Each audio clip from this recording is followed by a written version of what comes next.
Às vezes chegava à noite cá, eu tinha um estirador no quarto de cama, para um estirador assim.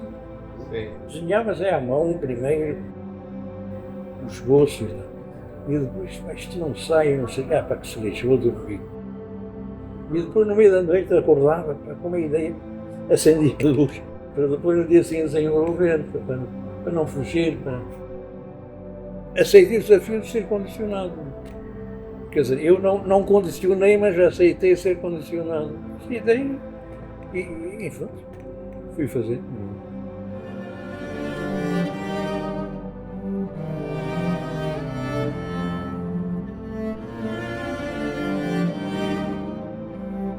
Sou um pouco da Escola do Porto, é uma escola do meu tempo, era muito sóbria. Fazia-se uma arquitetura simples, mas correta. Sente-se ainda hoje no CISA e noutros, não tinha assim grandes adereços, e era bastante com uma certa racionalidade de economia de custos, e principalmente no capítulo de economia de custos havia um capítulo que era muito importante, que ainda hoje prezo muito, a exposição solar.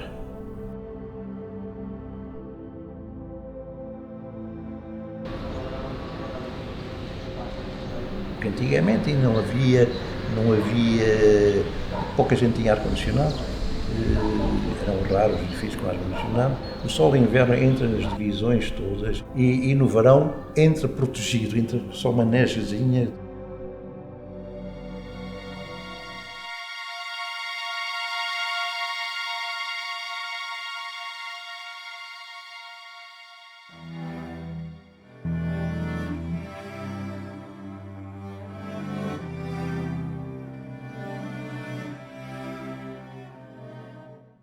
Basicamente, o que os arquitetos do movimento moderno queriam era chegar a um nível de eficácia no desenho arquitetónico e na produção de edifícios que libertasse esse desenho de tudo o que era acessório.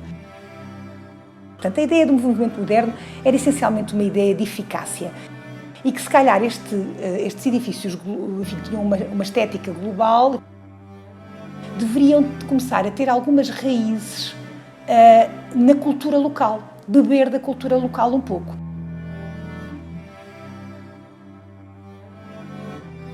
O arquiteto José Maneiras, sendo oriundo dessa comunidade macaense, que está no fundo entre dois mundos, entre o mundo português e o mundo chinês, é realmente um intérprete ideal para conseguir materializar esta arquitetura que traz, por um lado, sistemas construtivos, know-how extremamente progressistas, mas ao mesmo tempo é atenta nos detalhes.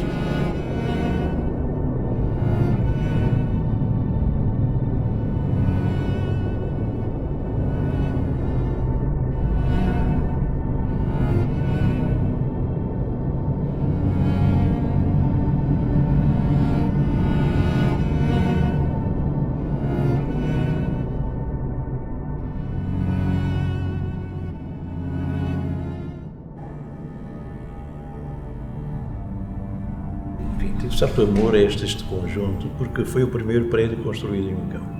Meu, construído o primeiro projeto a nascer do chão, primeiro, por este lado. Por outro lado, tem o outro extremo hoje.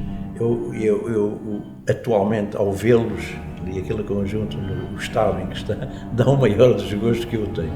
São as duas coisas, são os dois extremos da minha sensibilidade, do meu sentir em relação a estes prédios. Este é um trabalho que surgiu quase por acaso, como eu disse há pouco. Havia um senhor muito influente que obteve a concessão do terreno, esse terreno triangular em frente ao Clube Militar. Mandou fazer um projeto, nesse tempo em Macau, não se sabia o que era um arquiteto, ninguém sabia arquiteto. Havia uns engenheiros que só faziam, quase que nem projetavam, só calculavam o botão armado.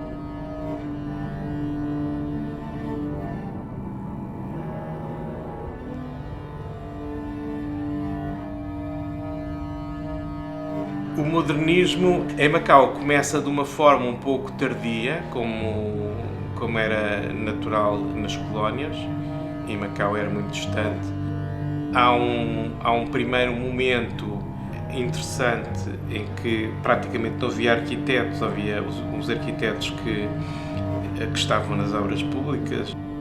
Apesar de não serem arquitetos, mas eles eram curiosos, eram interessados e eram gente, pronto, bem informada, bem informada e que deixaram nessa primeira vaga, nesses primeiros anos, o Grande Hotel, por exemplo, lá embaixo, na Almeida Ribeiro, do Canavarro Velasco, o cinema Alegria, por exemplo.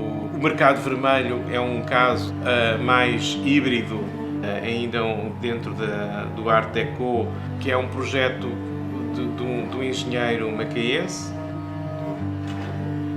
A partir dos anos 60 começa a haver mais arquitetos, alguns começam a abrir ateliês e também porque passa a haver encomendas de arquitetura que se calhar até aí não haviam, porque as coisas eram um pouco improvisadas, os projetos ou eram importados a Portugal, ao Ministério, ou então eram um bocado desenrascados, digamos, entre obras públicas e outras agências, não chegavam a ser encomendas, não é?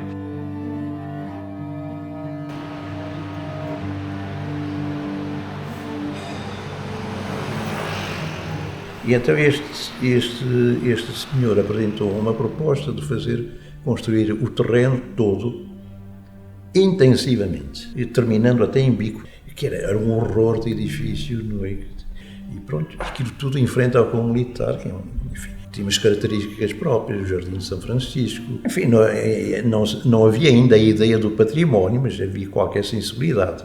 Os edifícios, quando são pensados para enfrentar uma paisagem larga, têm um desenho e certo tipo de dispositivos que são específicos para aquele contexto que o edifício vai ter à frente todos os dias.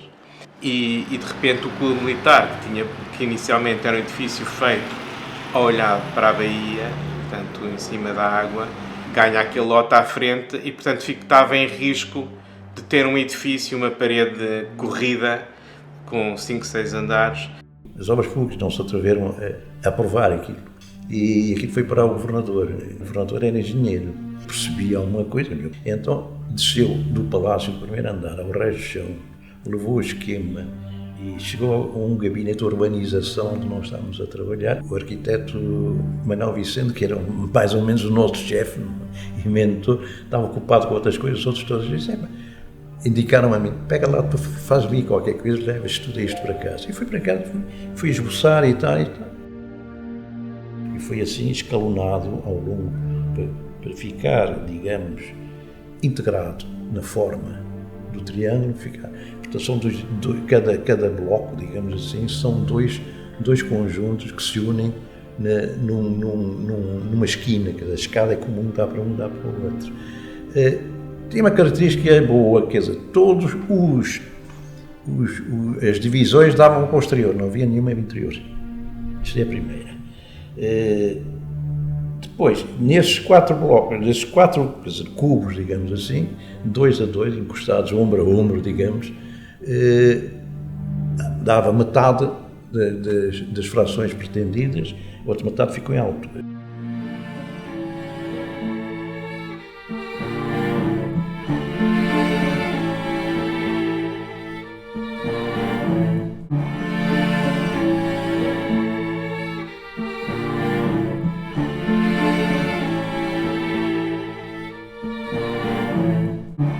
Maneiras, ao fazer aquele movimento de abraço à torre, configura um espaço urbano. E isso é muito bonito, porque isso é uma visão que ele provavelmente tinha para a cidade, de tornar a cidade mais humanizada aos seus habitantes, criando espaços de encontros fora da célula familiar.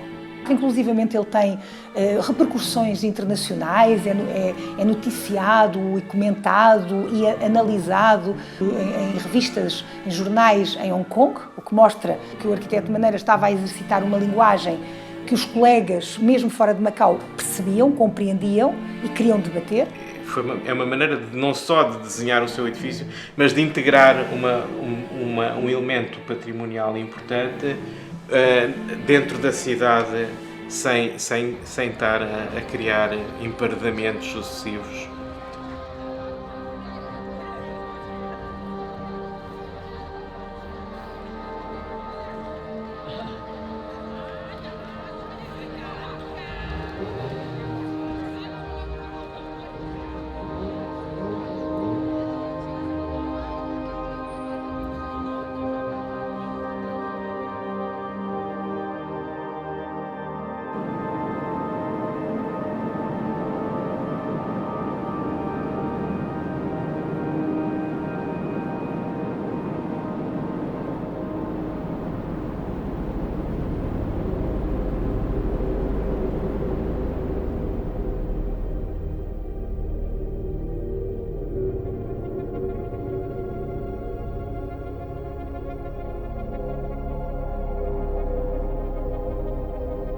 Esse edifício, eu acho que ele ficou um bocado apagado, e é pena, porque eu acho que ele, de alguma maneira, é bastante importante em termos de inovação.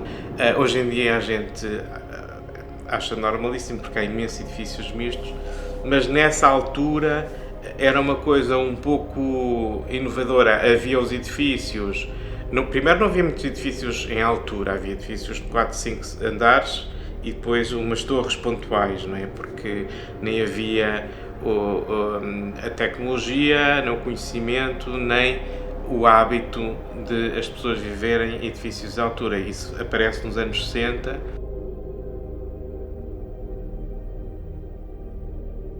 E depois, as da Rua Formosa podiam ter janelas, desde que guardasse uma frente, aquela do Código Civil, não é? Podia abrir janelas. Praia Grande também podia, mas dos lados tinha que deixar um logradouro. Em relação ao prédio do lado, é uma escola chinesa, e há outro prédio. Se mantivesse a largura regulamentar para os quartos e salas, não dava.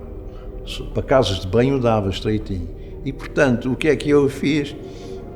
Cortei, octavei as esquinas. Portanto, todos os quartos não têm visão de estar ali estrangulado num logradouro, no quarto. As casas de banho são pequeninas, janelas altas. As salas dão para a Rua Formosa, dão para a frente, e, portanto, é isto.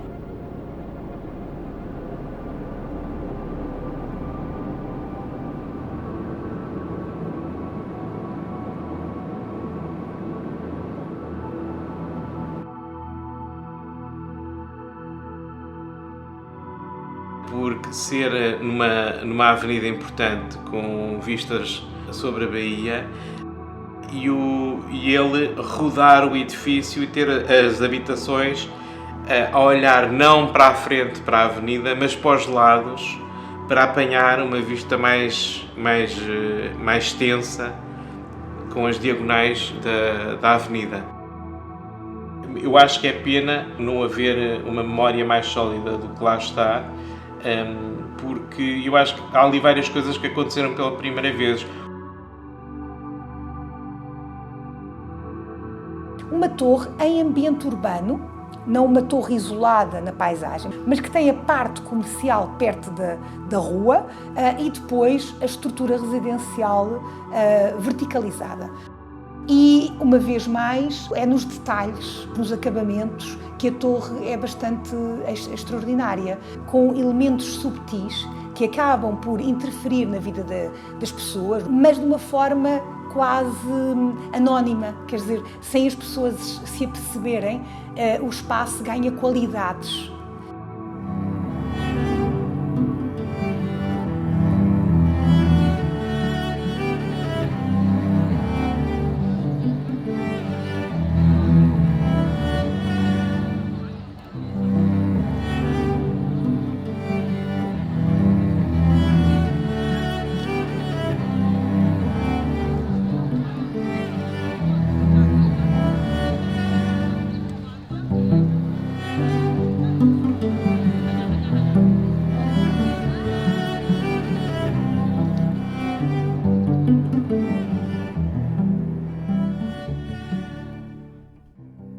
Este projeto, havia um prédio velho de 2 pisos, um prédio chinês, 2 pisos, assim em redondo, terminava o terreno, era redondo. Calçada Ressurreição, que vai ao longo da escadaria, e virava assim em curva, engrenava na Rua de São Paulo. Portanto, uma zona plana, outra zona curva e a subir. O proprietário queria construir ali qualquer coisa. Era muito difícil fazer qualquer coisa ali. Então, com a crescida responsabilidade junto a São Paulo. Aquilo veio-me parar, aquilo foi parar a uma engenheira, a engenheira Gabi de Sena Fernandes, que era uma engenheira que estava com muita dificuldade de pegar naquilo e pediu-me, veja lá se dá aqui um jeito e tal. Os engenheiros nessa altura pegavam os arquitetos, veja dá aqui, dei uns toques, isto é muito complicado. Eu levei muito, suei muito para encaixar o edifício ali. Este edifício tem 2 corpos, um de São Paulo, do lado de São Paulo, e outro da Rua de São Paulo, e outro da Rua um que está para o lado de escadaria e tem o outro. O de São Paulo era o que estava a acontecer já naquela rua de baixo, os 5 pisos normais, lojas no reio-chão, etc. No outro não podia ter lojas, porque a loja que vinha do reio-chão dali não tinha hipótese de abrir frentes para a rampa. De forma que eu fazia então com que as lojas tivessem, como antes tinham, e hoje também, entrava-se, tinha uma sobre-loja que tinha abertura sobre... E depois daí em diante eram habitações. Habitação de um lado e do outro com desfasadas.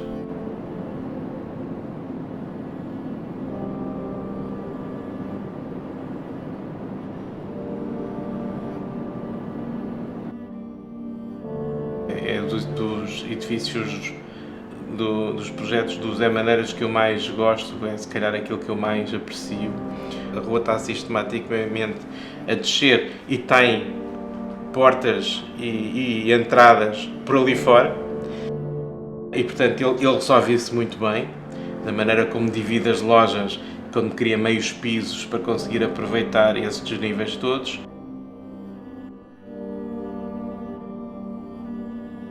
E então, para fazer a ligação entre os 2 corpos, metia aquela caixa de escada.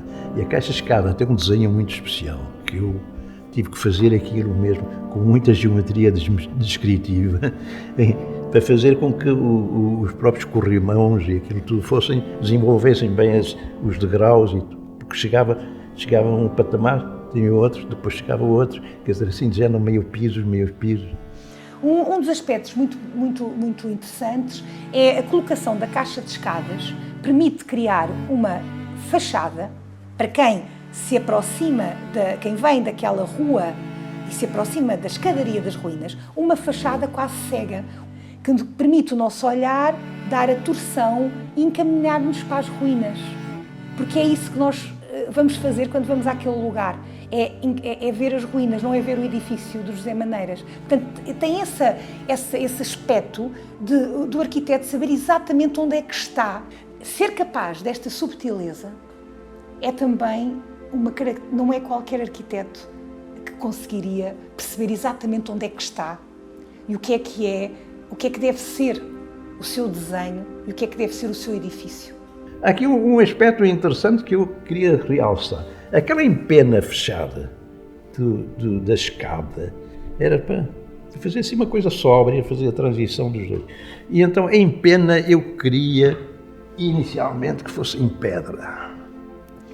Pedra tipo granito, assim, para dar assim um ar assim a condizer com São Paulo, quer dizer, o resto. E depois a cor, o branco e o ocre, era a cor normal de Macau, das casas caiadas. Portanto, havia um pouco de pedra, São Paulo, não é? Granito, etc. Mas se eles não quiseram, eu disse, bem, então ponham tijolo. Mas nessa altura, o tijolo que se havia em Macau era um tijolo muito mau, muito irregular, partido, rachado, irregular, com com os vértices e com as arestas partidas, vinham da China. Os tijolos da China eram feitos em comunas, naquele tempo da indústria comunal, etc. E os tijolos não eram assim muito bonitos, mas ficaram ali e tal. E ficaram, pronto, era tijolo, mal ou menos, não há granito, há tijolo, mas não havia aquele bonito das linhas, do alinhamento do tijolo, não havia, mas dava qualquer coisa. Havia empresas de publicidade que foram dizer, não, a gente reboca isto tudo e põe ali um anúncio de 7-Up ou não sei o quê, e apareceu.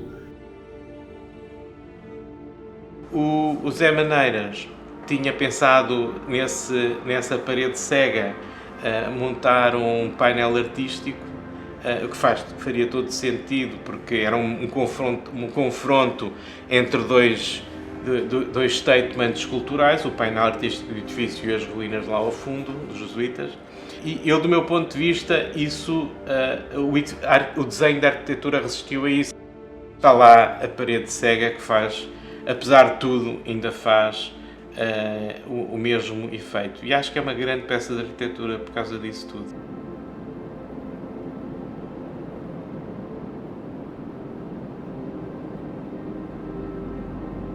Eu tentei fazer aqui uma coisa que fosse moderna, atual, que integrasse em forma, no viver atual, não é? E com a economia de processos de construção, etc. Tem a impressão que é dos edifícios que têm pátio, dos pátios mais generosos de Macau, porque a partir daí toda a gente começou a imitar pátios destes, mas cada vez mais afunilhando. Este é o pátio, eu considero, é o pátio mais generoso de Macau. Quem entra lá dentro, nas habitações, tem galeria, tem galeria, olha-se para o pátio, sente-se ali sol, abertura, ar, etc.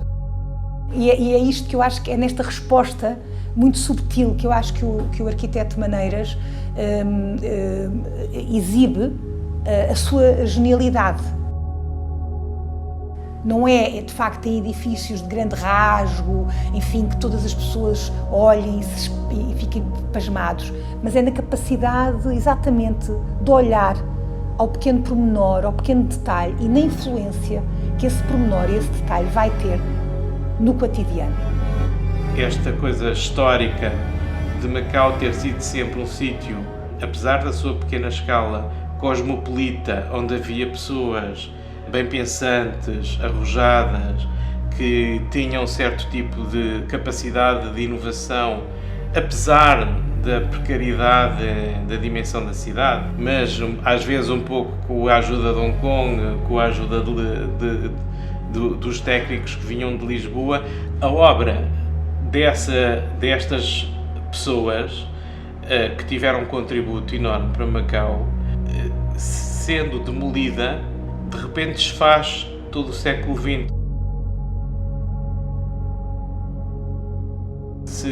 A única maneira de se manter o reconhecimento do que é que a cidade foi culturalmente a cada fase é mantendo a arquitetura que marcou construída naquele período.